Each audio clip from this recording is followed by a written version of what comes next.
Ladies and gentlemen, welcome to the Garage Gym Athlete Podcast. I'm your host, Jared Moon. The Garage Gym Athlete Podcast is a result of my desire to build better humans, unequivocal coaches, and autonomous athletes. I've spent the last several years obsessing over program design, nutrition, and every other way you can optimize human performance. This podcast distills the latest scientific research with what I've learned and blends it with the not-so-scientific field of mental toughness. We are here to build you into a dangerously effective athlete. If you enjoy this podcast, you can find out more about our training at garagegymathlete.com. And if you want to pursue more into the field of coaching and programming, head to endof3fitness.com. Thanks for listening.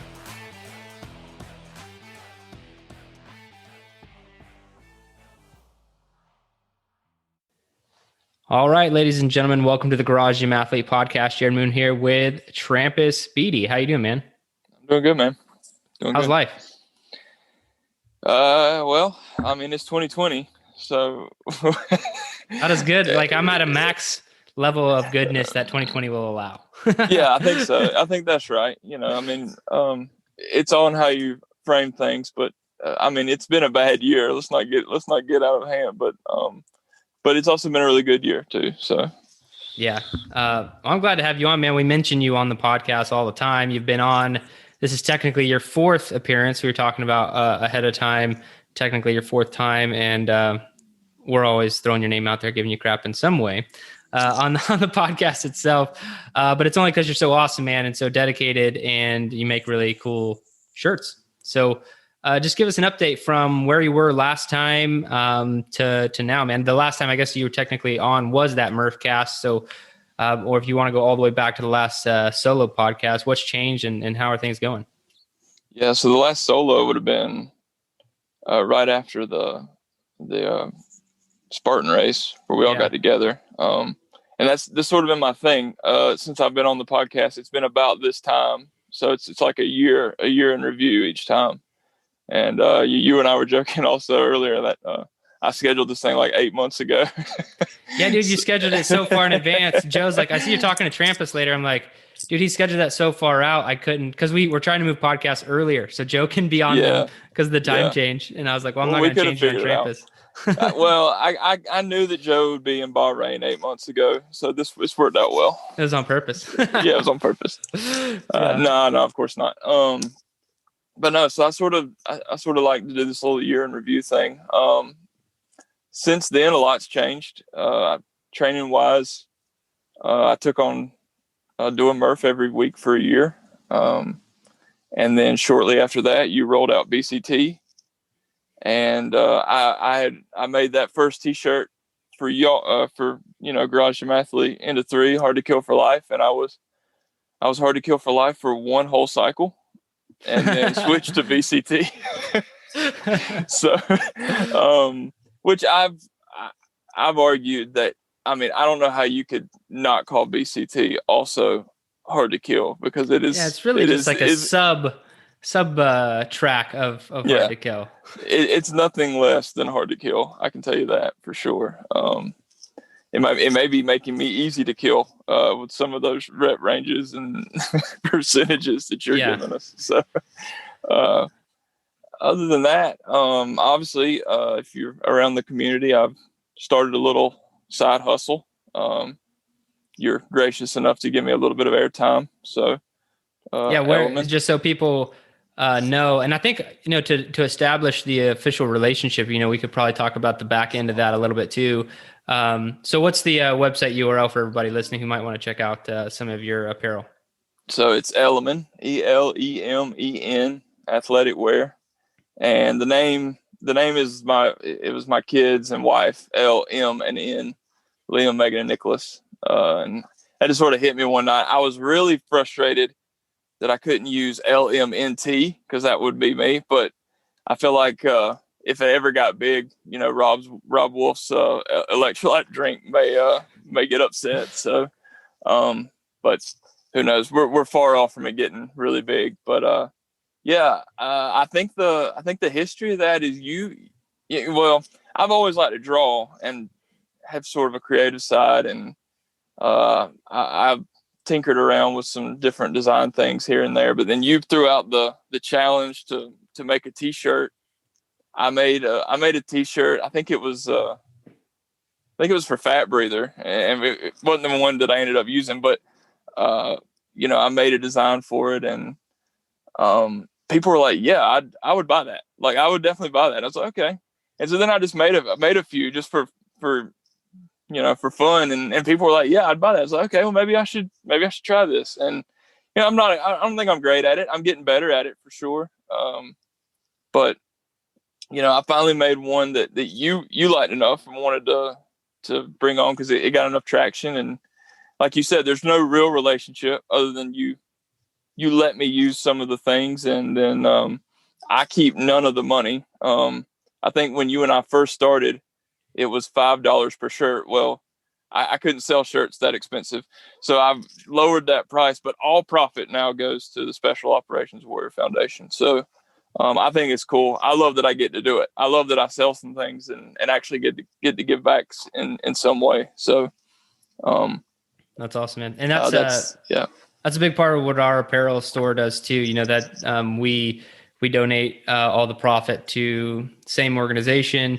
And so, that's why I'm always happy to plug, Trampis' stuff. And Trampis is, we don't let anybody else. We get people asking too, to like promote their stuff within the Garage Gym Athlete community. And we're like, no. But Trampis, he's been a member of the community for a long time. He's one of the coaches. He's been through the coaching course, and he's also, donating some of that money to the Special Operations Warrior Foundation, which is awesome, man. So happy to support. And I think that's crazy. So when did you start that? I feel like it's been around for years, but I guess it hasn't been that long. Yeah, well, I think it's just because 2020's felt so long. Yeah, dude, it has. I kicked it off. I think I actually officially made a website and become a licensed business the first week of March, which is great. when. That's perfect. Yeah, no, it was literally the worst timing ever. I mean, that's about the week, I guess, that everyone sort of realized, okay, so this is going to be a thing. This pandemic is a thing now. So, yeah, it was about that time. And, I mean, it's not like I'm selling hundreds of shirts a week or nothing. I make a few sales a week. It's fun, keeps me busy, gives me some, and it's a lot to learn, which I know, starting a business is, even a side hustle, and I'm trying to do everything as legit as possible. So, there's a lot that goes into it, and and nobody tells you, any of these things. You just sort of have to keep learning and looking for the right way. But that's the hard part, man. It's like you like to draw, you like to be creative, and you like to make these designs, but then that's like this small portion of what it takes to run a business. It's the same with me and like programming. If I could only write programs and like do that'd be great. But there's a lot of other stuff involved, and it's challenging. For sure. Well, man, how's BCT treating you? It is not being kind. It's not bad. I enjoy the boring part, which is, probably oxymoronic for some people, but I don't mind the boring part. It is a lot of volume, and then you throw in trying to do Murph at least once a week as well. I'm not doing as well as others. Got like Ryan Caswell. He's literally going 7 days a week right now, and I'm not doing that. I will tell you flat out that Saturday workout is generally just my Murph day, and then like you, I'm doing a Sunday recovery day. Ryan seems a bit unbreakable, to be honest. He's well. Yeah, I'm not gonna make fun. I'm not gonna make fun of him too much. He's so compact that it's hard to, things are stronger when they're smaller. You're not giving any crap at all, are you? No. Yeah, but we spent the weekend together. All of us got together for that Murph thing, and we're all. It's amazing how comfortable we can get, just online for the most part. Yeah, that's really cool, man. So you guys had a meetup in where the Spartan race was at, like that? Yeah, location? It was right there. It was right there at it. We ended up staying near Lake Lure, not on the lake like y'all did, but near there. And the weather that day, the weather of the day was literally perfect. It was about 65 degrees. just a couple of clouds in the sky. Complete opposite of last year. It would have been a great day to do a Spartan race. But yeah, we met up, and I'm hoping next year we can do a get together, either Spartan or just to get together. Yeah, or just it was fun. It was fun. Spartan race would have been fun, but we just went on a long hike, a couple miles to the top of this mountain. Just hung out. That's what's fun about it. Just getting to know people on that more personal level. But just hung out. It was a lot of fun. That's awesome. So what is the goal for you following BCT? What's the goal mile and the goal back squat that you're going for? Yeah. So I'm not exceptionally fit. So and about a year ago, I guess I really wanted to get rid of. I used to do the low bar back squat, and I really wanted to get more proficient in the high bar. So I dropped my back squat to and I don't even think I tested it. I just knew that I could do like a decent high bar 200-pound back squat. And I just started working on it, just really not worrying about how much weight was on the bar, really just focusing on form and getting that perfect. And when we retested it, the first time that we tested for it, I was around 250. And I felt good about it, and I'm kind of taking your approach. It's not super high weight, but I really want my form to be perfect. I could probably get an ugly 300 pounds up right now, but that to me is the same as not doing a squat. So, that's a fail to me. So, my end goal for that, if I made it to 350 pounds by the end of this, which I think I can do, fairly easy. Maybe that may even be too easy of a goal. I'd be happy with that. Just knowing where I was, because I know when I started with GGA, I could low bar 280 pretty easily. And so to basically completely tear it down and then to be a year from now, be at 350, I think I'd be happy with that. And then with the mile, I've never been real fast. I think I ran a 7:30 with our first test. And if I could get that to around, 6.5, a little bit closer to a 6-minute mile, I would consider it a success. And if I was able to stay at the same weight, I think that would be pretty spectacular. I'm around 215 right now, which I wouldn't mind being lighter, but if I could move at 215 around a 6-minute mile, I think that'd be just fine. Yeah, that's awesome, man. And it's tough. I experimented with some in reverse low bar back squat for BCT just to see, because I knew I'd probably be able to move a little bit more weight.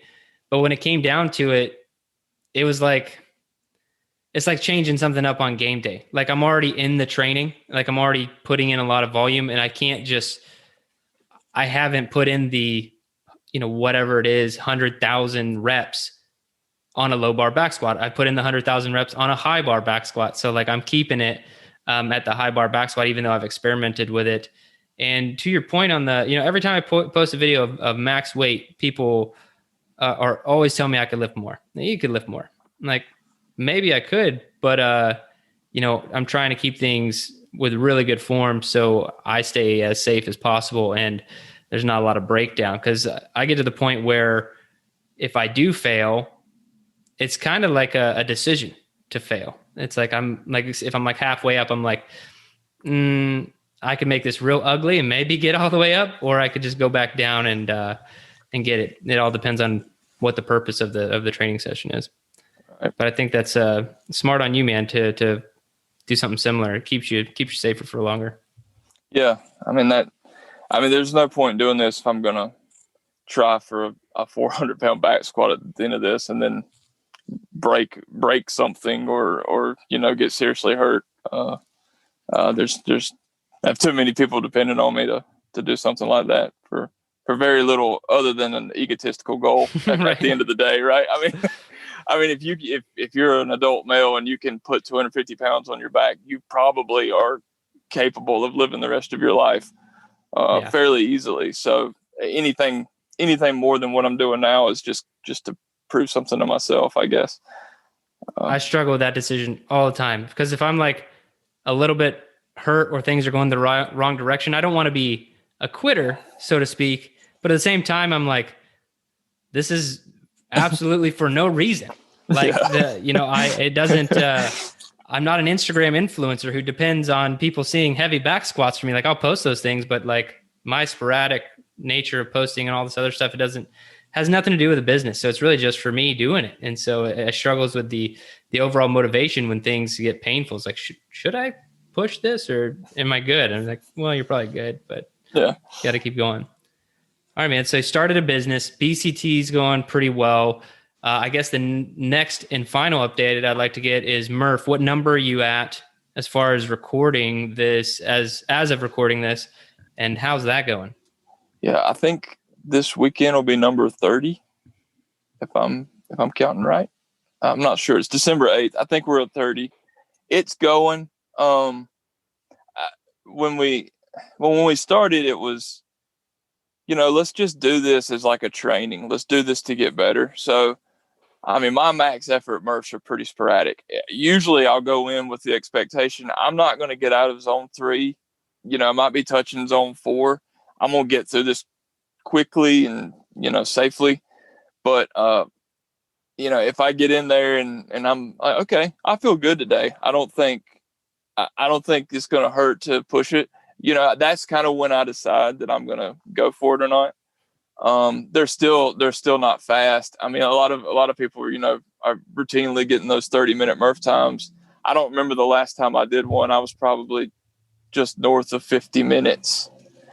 And that's probably because my miles are slower, but I'm probably in the 40s now. I know I did a zone 3 the other day, and I never moved that fast in zone 3. And I think the squatting has helped because I can squat. I'm stronger. So it's not taking as much effort to get me up and down. So, I haven't timed myself really. I've just sort of been doing the workouts, following my heart rate and getting the reps done. And that's the way I've been approaching it, especially since we started BCT, just because I don't want to overdo it basically, unless I'm feeling really good that day. Yeah, man, that makes sense. I know. It's funny though too. Like, I did 100 pull-ups. It was in the BCT programming, and I was pretty sore after doing 100 pull-ups. And I was like, "Oh man, you're so detrained in Murph." Like, 100 pull-ups is supposed to be like nothing. And I was like, I gotta get these back in the programming a little bit more. I gotta get more pull-ups involved. Yeah, I mean, I've certainly got more proficient in the movements as well, though. I mean, and it. Like I said, I'm not knocking out Murph in 30 minutes like some of these people, but it is just become like a workout now. It's not, oh no, we're doing Murph this weekend like the CrossFit community does. Where they train for a few weeks and then they're finally ready to do it, and everybody's puking and falling out. We just sort of do Murph. May not do it real fast, but we do it and go on with the day. Really, I mean, at this point. I did one yesterday morning. It was Monday. So screwing my BCT week up, but I did it yesterday morning. So that's the other thing. You can probably put that in place of a long run, to be honest. If you're keeping a Murph in a zone, you know what I mean? Yeah. Like, I guess it's not a 1-for-1, but if you ever had to, that'd be my advice. I don't think so. Running it's awful. Like, when you really when I compare it to, like, I can do zone 2 on a air down for whatever reason, zone 2, zone 3 on an air down for and it takes nothing. I can do it really quickly. Mm-hmm. I think I can do 2 miles on zone 2 on an air down in like 7 minutes, which is, I don't know if that's impressive or not, but compare that to a 2-mile run or something. I mean, there's no way I can do that in 7 minutes or even a 1-mile run in zone 2. So, dude, zone 2 is incredibly frustrating. Like, when I leave my house, it's almost all downhill, like running away from my house all the way out until where I would come back at like a 30-minute turnaround point for like an hour run. Mm-hmm. It's almost downhill the whole way. And then the second I turn, it's so zone 2 is fun on the way there because you're like basically running downhill. And so you're like, wow, I can run fast zone 2. And then there are many points where I'm like, really? Am I about to have to walk? Because that's going to be frustrating. Because when you're dealing with elevation and zone 2 on the back half of a run, it's just incredibly frustrating. Yeah, I'm the same as you. I live right in the middle of a hill. So if I go left, I'm going uphill. If I go right, I'm going downhill. So what do I want to do today? And it's not a circle either. I've got to come back. My road's a dead end. So yeah, same here. I got to like go. There's only turnaround points. I have to go here and turn around and come back. That's it. Yeah. Cool, man. Anything else changed? Anything else you want to highlight before we get into the questions? See if any of that's changed. No, I mean, nothing I can think of. It's been a crazy year, and very crazy year. Yeah, that's all. That's it. All right, man. Well, then we'll get into these questions, see if any of your answers have changed. So what's the hardest workout you've ever done? And how's the answer changed? I think last time I said well, I've had a couple different. The worst I've ever felt was our Asheville Spartan race for whatever reason, just because I wasn't ready and it was about 100 degrees and I had no food. But just a straight workout. I think I did the 2K row just because I don't skip a lot of workouts, but I skip a lot of 2K rows. There's got to be a reason to not do this today. Yeah. Or if I do one, I'm like, okay, well, I'm definitely not trying to PR this one. A 2K row is not bad in 10 minutes. It's not bad at all. No. It's almost pleasurable. 2K is only bad given the time frame. Yes, absolutely. All right. So, all right, cool, man. In your opinion, what's the best activity for building mental toughness, and has that changed?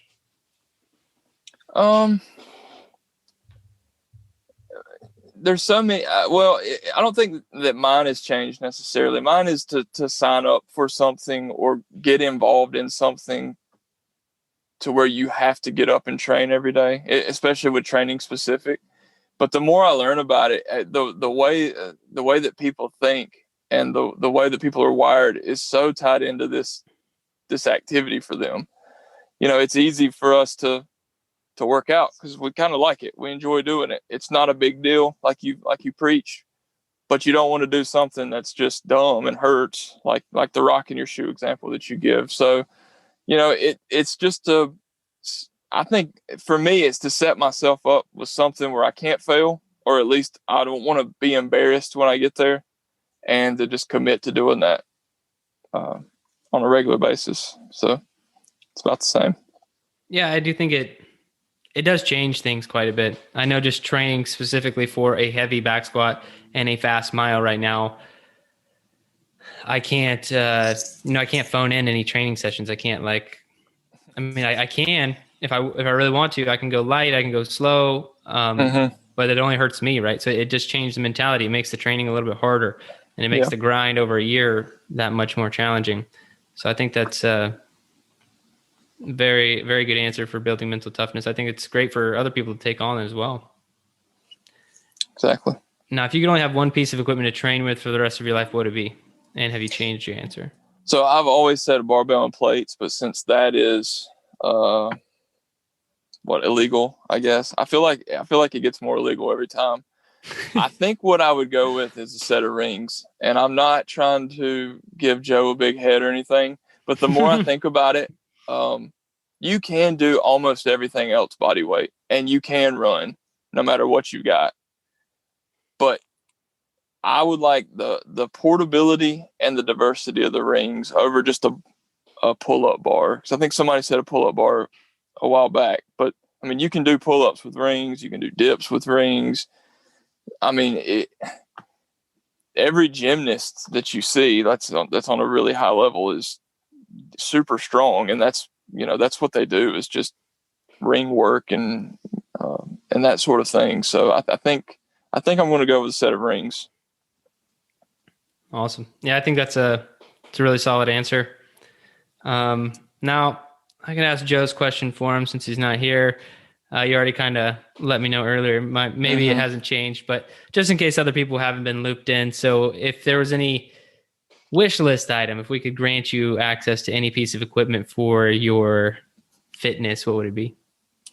I'm going to go with my original answer of about 30 acres of land. I think if I could get 30 acres, I could build a decent little trail, and there's so much you could do with it. Like, and I know that answer has been sort of chiseled into the GGA lore. I feel like it gets brought up a lot, but that seriously, if I'm going to be given something free, I'm going to make it way more than a rower. I mean, that's the way I've looked at this since the beginning.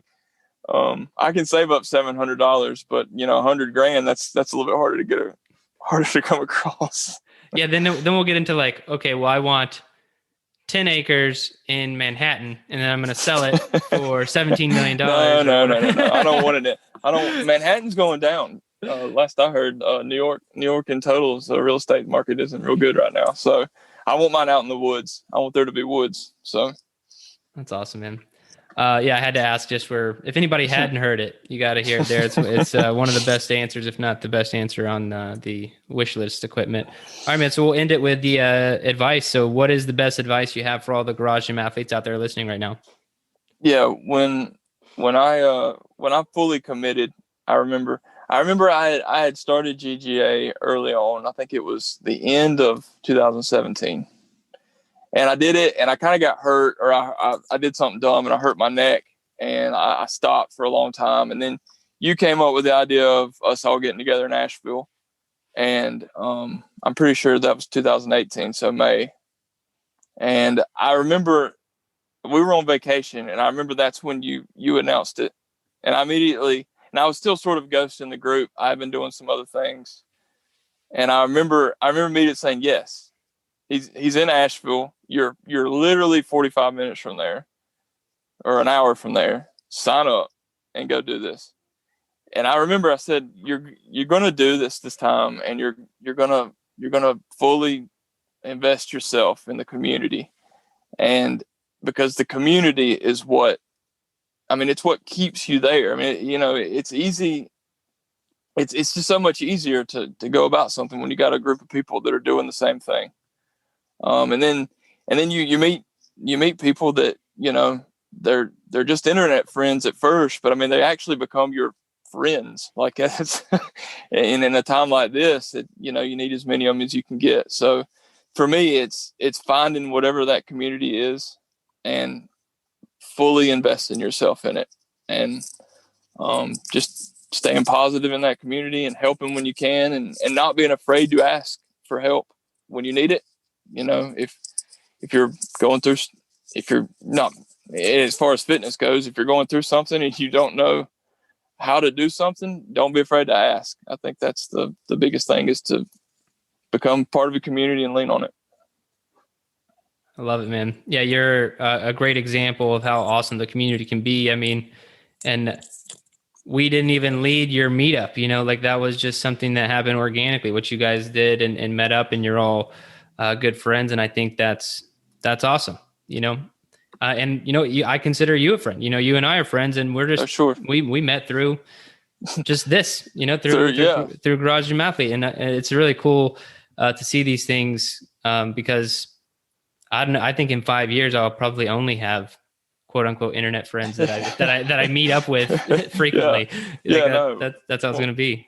Well, and what's so weird about it is, if you would have asked me in mid 2017, I was going to delete Facebook, which is what's so funny. And now my wife's like, you were going to delete this, and now you're over there talking to them, giggling like a little girl over God knows what. And we are. I mean, we all are. It's amazing. To me, it's amazing how close you can actually get with some people that are hundreds of miles away. And I mean, we got to that cabin, or the house. It wasn't a cabin. We got to the house, and it was like nothing changed. We couldn't send gifts to each other, but we were just a bunch of dudes, and it was such a great time.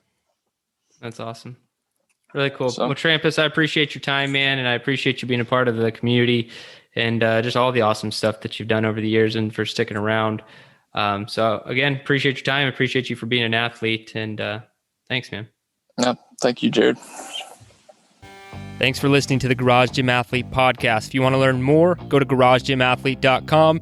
You can learn about our training. Let us send you a copy of our book, The Garage Gym Athlete, or you can even get featured on the Garage Gym Athlete podcast. Thanks for listening.